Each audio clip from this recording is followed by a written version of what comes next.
The Kerala story अब theatres में आ चुकी है। इसका ट्रेलर 26 अप्रैल को रिलीज होते ही ये कंट्रोवर्सी में आ गई थी, क्योंकि इस ट्रेलर में केरला की उन हिंदू और क्रिश्चियंस लड़कियों की कहानी बयां की गई है जिन्हें पहले इस्लाम में कन्वर्ट किया गया और फिर इन्हें ISIS टेररिस्ट बनाकर अफगानिस्तान और यमन भेज दिया गया। लेकिन फिल्म की जिस बात को लेकर सबसे ज्यादा कंट्रोवर्सी है वो ये है कि इसके टीजर का वो पार्ट जिसमें अदा शर्मा कहती हुई नजर आ रही है कि मेरे जैसी 32,000 गर्ल्स कन्वर्ट होके सीरिया और यमन के रेगिस्तान में दफन हो चुकी हैं। यानी फिल्म में ये दावा किया गया है कि केरल की 32,000 के करीब लड़कियों को कन्वर्ट करके ISIS ऑपरेटिव बनाया गया। साफ शब्दों में अगर कहें तो इस फिल्म में उन लड़कियों की कहानी बयां की गई है जिन्हें धोखे से इस्लाम में कन्वर्ट किया गया और फिर इनकी जिंदगी बर्बाद कर दी गई। लेकिन क्या है द केरला स्टोरी, क्या है ये फिल्म, क्या ये सच है या फिर प्रोपेगेंडा का एक पार्ट है?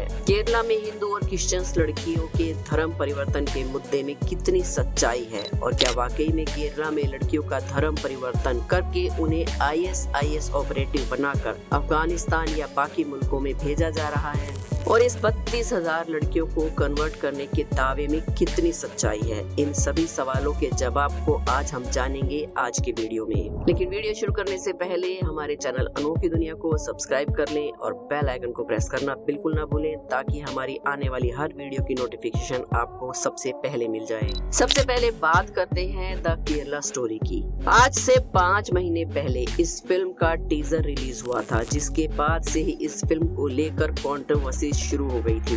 केरला के कई पॉलिटिशियंस ने इस फिल्म को बैन करने की बात कही। यहाँ तक कि इस फिल्म के खिलाफ केरला के पुलिस कमिश्नर ने FIR दर्ज करने तक का ऑर्डर दे दिया था। इस फिल्म को डायरेक्ट किया है संदीप्तो सेन ने और विपुल अमृत लाल शाह इसके प्रोड्यूसर हैं। फिल्म में लीड एक्ट्रेस हैं अदा शर्मा। लेकिन क्या इस फिल्म में कोई सच्चाई है? इसके लिए हमें सबसे पहले इस मूवी के ट्रेलर पर गौर करना होगा, जिसमें शालिनी उन्नी कृष्णन नाम की हिंदू लड़की है जो इस्लाम में कन्वर्ट हो चुकी है और उसका नाम अब फातिमा बा है। ये लड़की अफगानिस्तान की जेल में कैद है और जब इसे पूछा जाता है कि उसने ISIS कैसे ज्वाइन किया तो अपनी पूरी कहानी बताती है।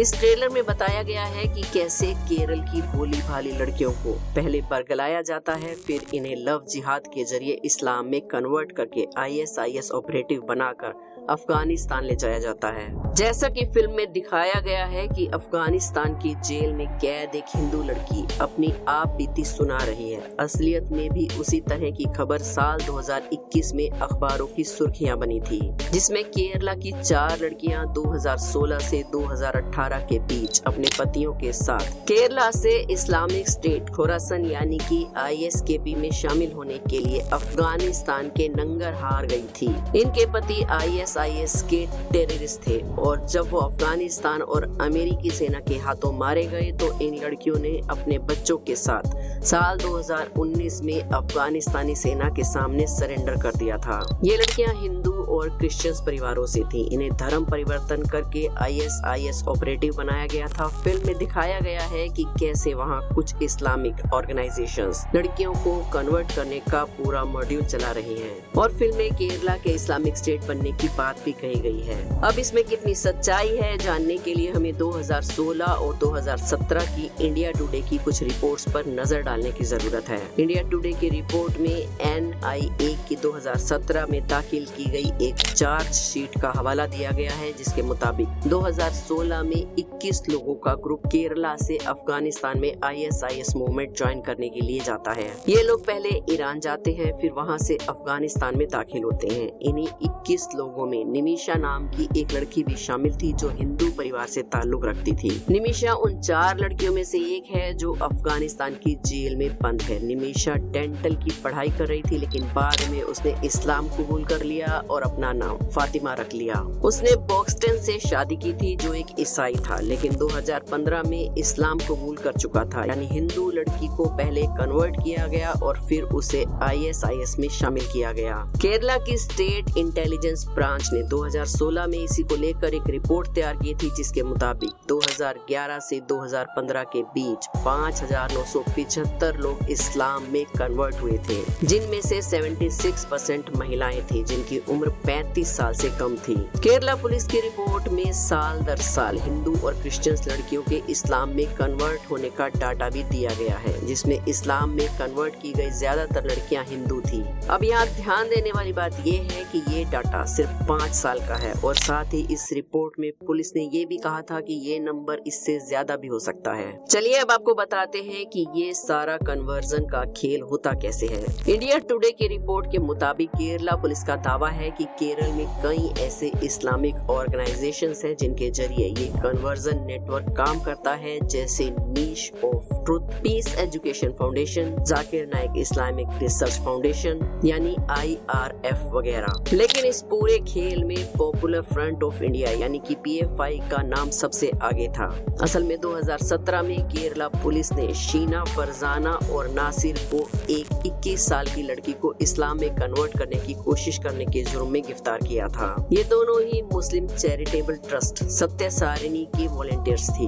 ये ट्रस्ट PFI का ही हिस्सा थी। 2017 में इंडिया टुडे ने PFI की वुमेन विंग की हेड जेनेबा AS का स्टिंग ऑपरेशन किया था, जिसमें उसने बताया था कि कैसे PFI और सत्य सारिणी ने केरल में मैसिव कन्वर्जन करवाई थी। जेनेबा ने यह भी दावा किया था कि PFI ने पिछले 10 साल में 5000 के करीब लड़कियों को इस्लाम में कन्वर्ट किया था।